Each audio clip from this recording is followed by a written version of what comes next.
po jako akawuwo. We have received 286,080 doses of the AstraZeneca vaccine. Mukaweefuba w'okulwanyisa ekirwadde ekimaze abangi kirumema mawugwe, eggwanga lya China wamu n'erya Norway badduukiridde Uganda n'eddagala erigema COVID-19.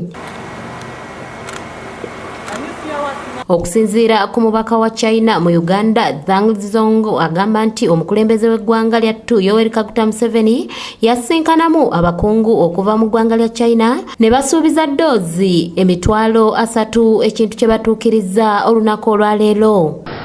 February 21st this year, when he led the delegation to visit Uganda, pledged that China would donate a batch of 3,000 doses of vaccines to Uganda to help Uganda fight against the pandemic. Bw'abadde akwasibwa ettulino wali ku kitongole ekiteresi ky'eddagala ekya National Medical Stores Entebbe, Minisita Jane Lusacheng asabye bannayuganda obuteesuulirayo gwa Nagamba nga bakyamuka olw'omuggalo okuggibwawo.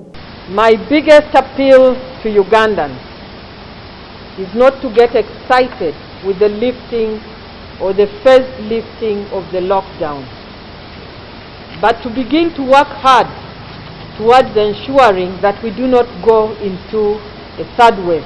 Ono akakasizza nti abantu ne bwe banaaba bagemeddwa okwekuuma ekirwadde kino kwa kusigalawo era ne yeebaza amawanga agavuddeyo okudduukirira Uganda. Again, I want to re-emphasize, let us protect ourselves.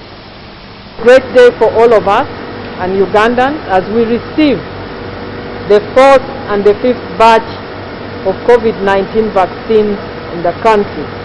The Norwegian government and from the Chinese government, who have come in timely to support our vaccination program. Mu ngeri emu n'ab'eggwanga lya Norway wamu ne UNICEF bawaddeyo ebikozesebwa nga masiki wamu n'omukka okukozesebwa mu malwaliro. Moses Kamabale akulira National Medical Stores yeebazizza abo abayambyeko Uganda mu mbeera eno ko n'obuyambi bwe twakafuna bw'atyo n'akubiriza bannayuganda okujjumbira okwegemesa ekirwadde ki COVID-19. Olwaleero tubadde tukwasibwa mu butongole eddagala ery'okugema corona oba oliyite vaccine